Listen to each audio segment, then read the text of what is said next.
Sup ada salad, sup dulu atau mau main salad dulu. Setelah itu baru kita masuk ke main course atau makanan inti. Pada samu, pada jagung, pada kentang, pada ngomong lodeh, pada ngomong kebuk, pada ngomong tempe dan seterusnya. Saya sekarang masuk di main course ya. Tadi mudah-mudahan bisa menginspirasi para narasumber, para guru, termasuk siswa. Dan PR untuk siswa, sampaikan apa yang disampaikan oleh Ibu Rita ini kepada orang tua siswa di rumah. Ya, nanti siswa pun dijadikan pembina upacara pendidikan. Baik, tanpa mengurangi rasa hormat dan tidak bermaksud menggurui kepada para senior saya, Pak Ali, Pak Herman. Saya akan sedikit bercerita tentang kebijakan secara umum pemerintah kita.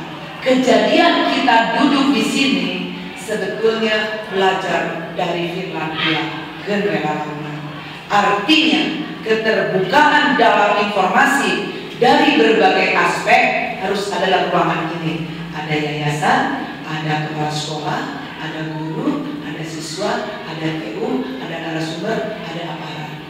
Kita diskusi bersama kegiatan ini. Jadi kegiatan ini kalau boleh saya tekankan bahwa ini adalah kegiatan silaturahmi yang utamanya tadi, antar jenjang ada di dalam satu ruangan untuk membicarakan hal tertentu, tapi tidak memutus kemungkinan nanti akan muncul hal-hal lain dari warga yang masuk di ruangan ini. Itu yang dimaksudkan. Lalu ya ini memang metode baru sejak 2013-2012 Pak Agus, bahwa sharing apa yang dituliskan oleh pemerintah dilaksanakan oleh guru sendiri, dari guru untuk guru oleh guru, dari sekolah untuk sekolah dan sekolah. Jadi sistemnya Indo Cluster School, and then sistem pembajetannya, keuangannya adalah block grant. Jadi ditanggung jawabkan kepada kepala sekolah mengadministrasikan. Tapi kegiatan ini stimulan. Jadi kepala sekolah tidak tergantung bantuan dari pemerintah. Mun Indonesia mah bahasa Finlandia. Jadi kalau sudah selesai program ini selama setahun pendampingan kurikulum 2013, maka selanjutnya selalu ada pola-pola refresh ya, pola-pola refresh, pola-pola charging seperti ini selanjutnya ya. Nah sekarang kita bicara dulu kurikulum secara umum. Sebenarnya kurikulum secara umum saya sudah bicara ini. Terus tembok, ibu dan bapak bisa lihat di belakang tembok. Ini ruangan belajar siapa? SMA atau SMK? SMP, oke. Oke, ibu dan bapak coba lihat, anak-anak juga lihat ke atas ruangan. Tolong, saya ingin ibu dan bapak lihat, bapak sekolah lihat, ketua yayasan lihat ruangan ini ya. Oke, lihat ini ada tulisan coret-coret kasusnya. Simpan dalam hati. Maksudnya gini, kurikulum tadi saya sampaikan ketua yayasan, intinya sudah ada pada tangan ibu dan bapak guru dan kepala sekolah. Intinya sudah ada. Tetapi kurikulum ini hanya mengingatkan kembali untuk teman-teman ibu dan bapak guru bahwa ada 5 butir besar. Yang pertama, kurikulum itu karena ayana itu baru bilang mau produk bodas ada siswa.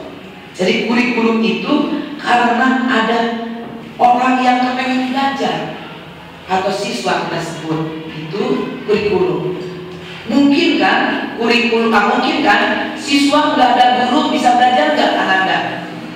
Hah?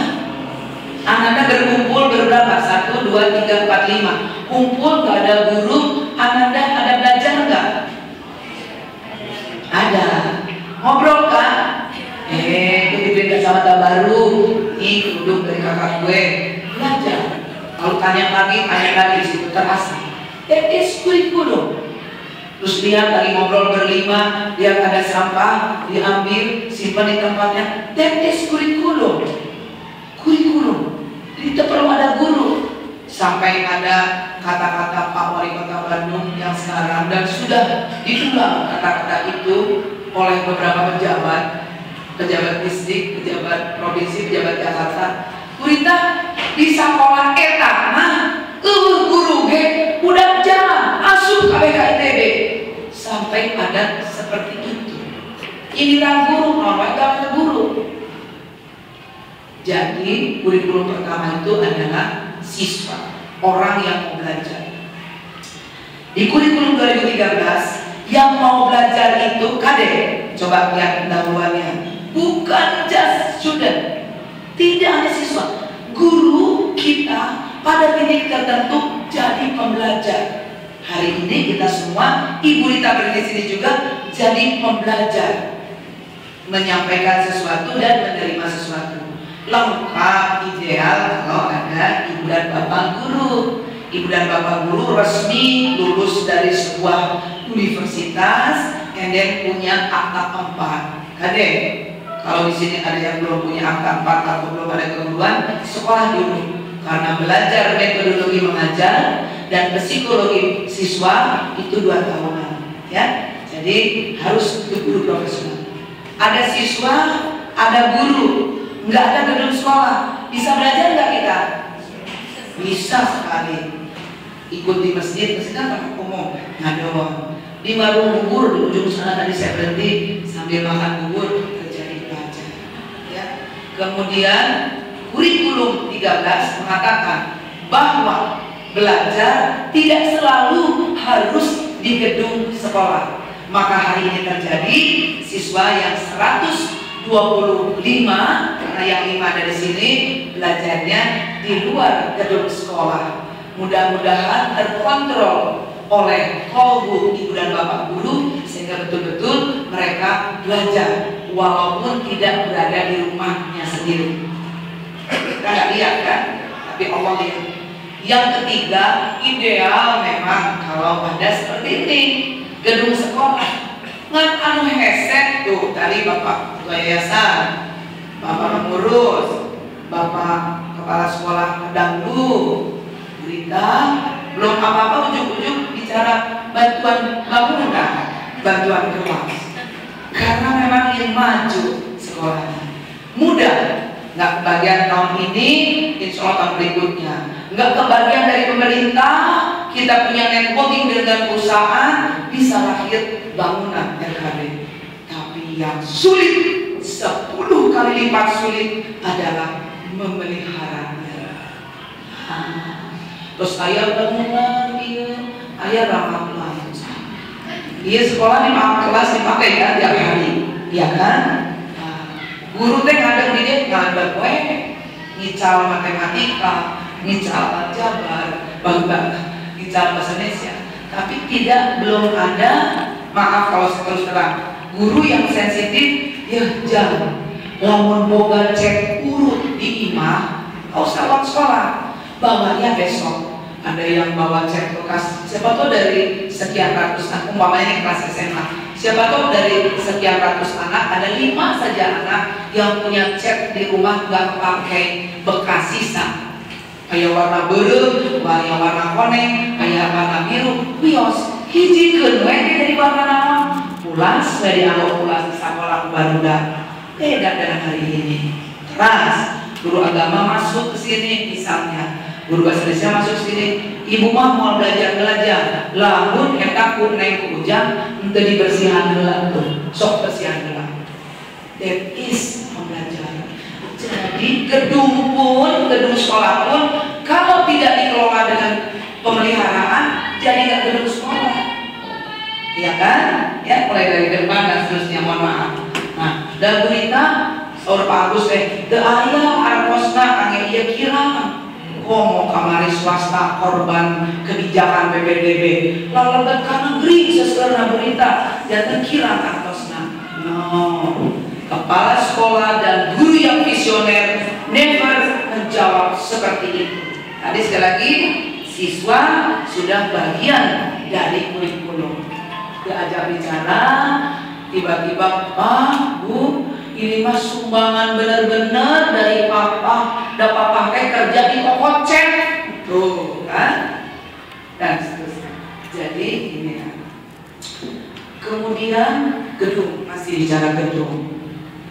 gedung ini teh siga aya ruangan. Misalnya saya masuk ke beberapa sekolah yang memang ruangannya kayak gini, diangkat lebar. Mun di Finlandia bingung ruangan sekolah teh ku karya siswa, ku proyek-proyek siswa dipamerkan teh sanes kangge ria, tapi kangge reward ku guru di manage. Kemudian nih, this is my product, this is saya yang membuat, ini grup saya. Itu memberi motivasi smart, anak jadi cerdas. Pakai lebar di pinggir, pakai untuk komunikasi dengan baik. Saya pernah jadi kepala sekolah 2 tahun yang lalu di sekolah yang lebih buruk keadaan kondisi gedungnya dari ini, Pak Halim. Tapi memang sekolah pemerintah, korban PPK pro-nya corruption, kemudian berikan ke berita sekolah negeri. Waktu masuk 4 ruangan, ininya masih tanah, lantainya masih tanah. Saya ngahulang, besoknya mau serah terima pekerjaan. Kata suami, Bu, tuh suami ada turunan orang Indonesia, baik turunan Finlandia. Nah, duit guru-guru yang pejabat di distrik nombok lah, mereka pindah mereka sekolah di tengah. Ibu rek gawe rumah sudah kieu. Suami saking saya nggak salah ngomong lagi. Saya ngahulang. Tapi yang menginspirasi saya, beberapa profesor saya dikit. Ada banyak kata-kata dari guru-guru kita di universitas yang bijak. Kalau kamu mundur, eleh atuh. Teu wani tantangan gitu-gitu ae bisa. Nu hayang menjadi kepala sekolah, loba maneh diangkat gitu-gitu ae bisa. Perang di dibanding saya. Akhirnya Pak Agus kerja keras, saya hitung jumlah siswa berapa, siswanya 700, balik pelarian ngumpul. Duhara yang masuk ke SMA tertentu di tengah, ngadon heula, putra pejabat, kudu saten, berita titik, dan semester anak titik, mangga. Habis itu gurunya hanya 18 orang, kemudian saya kondisikan, wayahna barudak, ieu gedung sakola hidup, sarua imah kadua hidup, sok bejaan bapak ibu hidup, tah urang teh butuh ieu deret. Cung, nu mobil bapakna leuwih ti hiji. Ini ngawitan nama. Cung, anu gaduh mobil, motor mah dari eta. Dasa bumi 7 motor sahabat-sahabatnya kok 5 pertana. Cung, nu gaduh mobil. Kan cenah di Indonesia mah nu beunghar teh nu boga mobil. Hiji. Komo boga mobil leuwih ti hiji. Beunghar, kitu cenah urang. Padahal mandir. Padahal seorang lagi nu beunghar mah nu suka berbagi. Kemudian Pak Agus, saya catat dari 700 itu yang punya mobil lebih dari 100, saya nggak tanya 2 atau 3 orang tuanya, sampai 100 orang. Saya undang secara khusus, saya ceritakan ini, bro, cek, mangga di keramik bapak-bapak banyak. Jadi di sekolah dalam waktu 3 bulan masih itu caranya. Selama kita sebagai aparat atau sebagai kepala sekolah transparan. Nah, mangga sakeudeung oge kepala sekolah teu dipangartos. Siswa yang dewasa saya libatkan cepeng atos apa sareng sok damel diri yang dilibatkan orang tua mah ikut ngebangun sekolahnya ridho kemana dan anaknya aya didinya. Jadi kalau sekarang komite sekolah bertahun-tahun budak tadinya jadi ketua komite sekolah, bagaimana memikirkan kemajuan sekolah dan gurunya? Tapi kalau seseorang yang anaknya sekolah, putranya sekolah di situ, namun demi anak dari sekolah, demi anak kurang sekolah dirinya, sok ya, dan seterusnya. Itu gedung sekolah. Di ujungnya Pak Agus, saya bingung. Da Pak Halim sisa sekolah eta teh tos terbangun 3 tahun diculkeun harita ku pamarentah da kasus. Kemudian saya perbaiki dan seterusnya. Nah, Allah cek. Wah, ngecek kumaha bejeun Allah benteng. Saya nggak habis pikir, cek. Saya ajak guru seni rupa